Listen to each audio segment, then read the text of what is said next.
नाज़रीन, Pakistan cricket board के मुतवक्को chairman जनाब ज़का अशरफ ने एक ऐसा बयान दिया जो 2 दिन से पाकिस्तानी और भारतीय मीडिया की ज़बान पर है और कोई बात स्पोर्ट्स के हवाले से नहीं हो रही है। इसी बयान पर बात हो रही है, लेकिन ये जो सख्त बयान था कि हाइब्रिड मॉडल मैंने कर दिया है रिजेक्ट और अब इसको हम देख लेंगे और जो बन पड़ती है हम करेंगे, ये सारी बातें हो गई हैं ख़त्म, क्योंकि मौसूफ मुकर गए हैं। आपने ज़्यादा टेंशन नहीं लेनी। ये जो सियासी बयानात होते हैं और सियासी तकर्रियाँ होती हैं, वहाँ पे ऐसी की इधर भभकियाँ चलती हैं और जैसे ही थोड़ी सी डस्ट सेटल होती है तो फिर आप अपना बयान वापस ले लिया करते हैं। वापस क्यों लिया बयान, इस पे बात करेंगे। और एशियन क्रिकेट कौंसिल के इस पर रद्द अमल आया, उन्होंने क्या कहा और फिर जो बयान मौसूफ ने वापस लिया वो क्या था। सबसे पहले तो आपको ये बताऊं कि ज़का अशरफ ने कहा था कि मैं पहले ही इस हाइब्रिड मॉडल को ठुकरा चुका हूँ, पाकिस्तान के साथ ज़्यादती हुई है। अब नेपाल जैसी टीमें हमारे पास आकर खेलेंगी, पाकिस्तान होस्ट है, एशियन क्रिकेट कौंसिल इसको तस्लीम कर चुकी है, तो 4 मैच यहाँ कराना, बाकी 9 बड़े मैच उधर कराना, ये किस किस्म के होस्ट के राइट्स हैं। मैं इस मॉडल को रिजेक्ट करता हूँ, मैं नहीं मानता। और पाकिस्तान के इंटरेस्ट में और पाकिस्तान क्रिकेट बोर्ड के इंटरेस्ट में जो बात होगी वो मैं करूंगा और जो मुझसे बन पड़ती है मैं करूंगा। लेकिन इस गुब्बारे से हवा बहुत जल्द निकल गई हुजूर। हुआ ये कि आज फिर जब एशियन क्रिकेट कौंसिल के इस पर रद्द अमल आ गया है, और यह है एक ब्रेकिंग न्यूज़ कि एशियन क्रिकेट कौंसिल ने, यानी कि जे शाह हैं, जो कि सरबराह हैं आप कह सकते हैं एशियन क्रिकेट कौंसिल के, उन्होंने ये कहा है कि ज़का अशरफ के पल्ले कुछ नहीं है, हमें उनकी बातों से कोई फ़र्क नहीं पड़ता। ज़का अशरफ से जो बन पड़ता है वो कर ले, उनको फ्री छोड़ दें, उन्होंने जो कहना है कह रहे वो कहते रहे। क्योंकि एशियन क्रिकेट कौंसिल का ये कहना है कि एशियन क्रिकेट कौंसिल ने पाकिस्तान का मुजव्वज़ा हाइब्रिड मॉडल कर लिया है मंजूर, और उस मंजूर होने के बाद अब बन चुका है शेड्यूल, तो अब कुछ नहीं हो सकता। ज़का अशरफ सिर्फ ऐसी ही बातें कर रहे हैं जो हवा में होती हैं, उनकी कोई साउंडिंग नहीं है, और बड़ा सख्त रद्द अमल आ गया है। और साथ ही साथ ये बयान आना था कि इस बयान के फ़ौरन बाद ज़का अशरफ ने ESPN क्रिक इन्फो को दिया एक इंटरव्यू।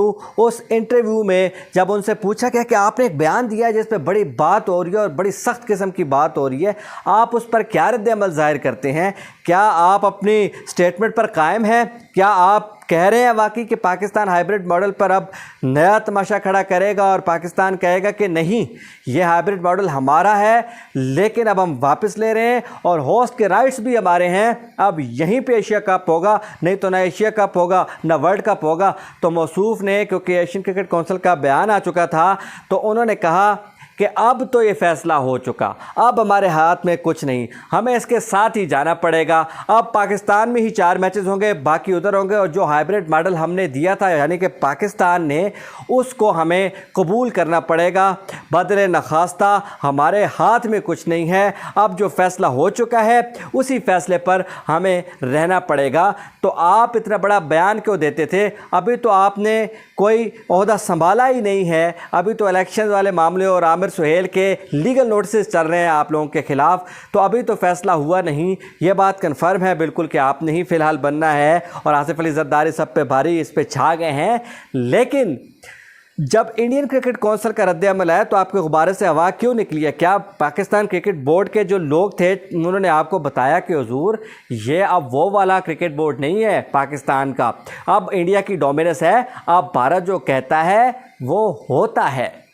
और यहाँ मैं आपको एक और ब्रेकिंग भी देता चलता हूँ। मामला यह है कि पाकिस्तान ने कहा था वो अहमदाबाद में नहीं खेलेगा, पाकिस्तान ने कहा था कि वो चेन्नई में अफगानिस्तान के साथ नहीं खेलेगा, पाकिस्तान ने कहा था कि वो ऑस्ट्रेलिया में बेंगलुरु के साथ नहीं खेलेगा। पाकिस्तान ने ये अब कह दिया है कि पाकिस्तान अफगानिस्तान के साथ वार्म अप मैच नहीं खेलेगा। पाकिस्तान के 3-4 बड़े सख्त किस्म के फ़ैसले और पाकिस्तान का रिटन बाकायदा इस तरह से रिक्वेस्ट और बाकायदा कन्वे कर रहा है ICC को, बड़ी दबंग चीज़ें चल रही थी। अब मैं आपको ये भी बता दूं कि chairman Pakistan cricket board, Zaka Ashraf जब चेयरमैन बनेंगे तो पाकिस्तान इन चारों चीज़ों से हाथ धोने वाला है और पीछे हटने वाला है। यह बयान उन्होंने दे दिया। वो पुराने चेयरमैन थे पिछले पीपल्स पार्टी के दौर में, तो तब ये चीज़ें चलती थी। अब वो वाकई ऑल इन ऑल वहाँ हैं, लेकिन इधर ऑल इन ऑल इंडिया है। जो वो चाहता है वो करता है। वो फाइनेंशियल मॉडल पे सब कुछ ले उड़ता है तो वो कहते हैं हमारी मर्ज़ी है। वो लीग्स बंद कराना चाहता है तो लीग्स को ख़रीद लेता है और कहता है हमारी मर्ज़ी है। वो किसी को ब्रॉडकास्टिंग के राइट्स नहीं दिलवाना चाहता तो कहता है ब्रॉडकास्टर हमारे हैं, ये हमारी मर्ज़ी है। तो जनाब पाकिस्तान अब अहमदाबाद के मौक़िफ़ से भी पीछे हटेगा, बेंगलुरु के मौक़िफ़ से भी पीछे हटेगा, पाकिस्तान चेन्नई वाले मैच के मौक़िफ़ से भी पीछे हटेगा और पाकिस्तान वार्म अप मैच वाला जो मौक़िफ़ है उससे भी पीछे हटेगा, क्योंकि आईसीसी ने या आप कह रहे बीसीसीआई ने एक ही बात है, ये कह दिया है कि अब शेड्यूल बन चुका है। होस्ट के राइट्स होते हैं, वो जो करता है वो मनवाता है, वो जहाँ खिलवाना चाहता है वहाँ खेलते हैं। लेकिन यहाँ एक सवाल बनता है, सवाल ये बनता है कि अगर ये सारी चीज़ें इनका इतलाक़ हो रहा है बीसीसीआई पे, इस बार वर्ल्ड कप वहाँ हो रहा है, तो ये एशिया कप वाले मामले पे इंडिया की ये रूल्स और रेगुलेशंस कहाँ गुल हो गए थे? उनको भी तो मौत पड़ गई थी, वहाँ भी तो मसला था। मसाइल हुजूर दोनों तरफ हैं। ज़का अशरफ हो, जय शाह हो, सौरव गंगुली हो, नजम सेठी हो या को बर्कले शर्कले हो या जो भी हो, इंडिया की है दोस्त आंदली, जिसकी लाठी उसकी भैंस वाला है कानून।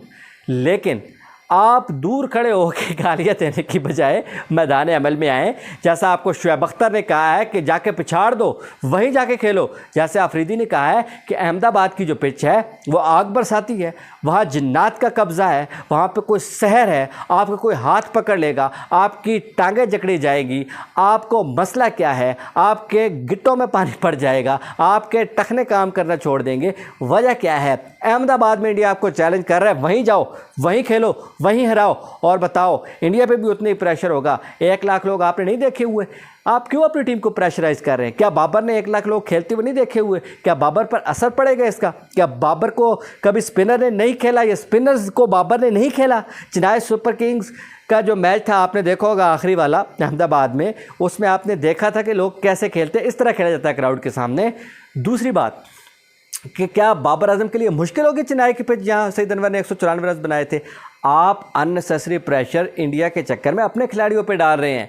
आप थोड़े होश के नाखून लें, आपको सोचना चाहिए आपके खिलाड़ी क्या चाहते हैं। आपके खिलाड़ियों को कोई मसला नहीं होना, आप अपनी सियासी पॉइंट स्कोरिंग की वजह से अपने जो टीम की कारकर्दगी है उस पर आप असर डाल रहे हैं। खिलाड़ियों पर अननेसेसरी प्रेशर जाएगा। अब जब वो अफगानिस्तान के साथ खेलेंगे तो पाकिस्तान के जहन में एक प्रेशर होगा। अब बाबर आजम को आपने कह दिया कि आपको चेन्नई की जो पिच है उस पर आपको नहीं खिलाना, स्पिनर्स आपको ले उड़ेंगे। और यार खुदा का खौफ करो, आपके पास दुनिया का टॉप बैटर है जो स्पेन को बेहतरीन तरीके से खेलता है, और एक वो नहीं इफ्तिखार है, कौन नहीं है जो स्पेन को अच्छा नहीं खेलता। क्यों डर रहे हैं? क्या मसला है? क्यों आपके जहन में ऐसी चीज़ आई हुई है, हार रही है? ये सारी चीज़ें आप इंडिया को तंग नहीं कर रहे हैं। एक तो अपना तासुर ख़राब कर रहा है पाकिस्तान क्रिकेट बोर्ड, और फिर साथ ही साथ प्रेशराइज कर रहा है अपने खिलाड़ियों को, और साथ ही साथ पाकिस्तान की जग हंसाई भी हो रही है कि ये किस तरफ पाकिस्तान चल पड़ा है। अगर आपने कोई बात करनी है तो कहें हम नहीं जा रहे, हम आपको सिक्योरिटी रीजंस, जो भी रीजंस आप मांग रहे हैं हम नहीं देते, बस ठीक है हमारा दिल नहीं कर रहा, जिस तरह इंडिया का नहीं कर रहा था। बात हुई धड़ल्ले वाली, इस तरह की बात करे, ये हम वहाँ नहीं खेलते, उनके स्पिनर्स हैं तो ये हो गया, तो ज़का अशरफ ने ये कर दिया, ये सब बकवास है। आपको इस पर ख्याल करना होगा। ज़का अशरफ की ये बदलते बयान अभी से जो रंग बता रहे हैं उनके करियर का, आगे आने वाले चेयरमैन पीसीबी का, जो कि शाहिद अफरीदी कहते हैं कि उनको अब सीनियर सिटीज़न होने के नाते आराम करना चाहिए। आप इस पे क्या कहते हैं? आप उन्होंने जो बयान वापस लिया है उस पर आपका कोई तबसरा है, कोई राय है? कमेंट में आए ना।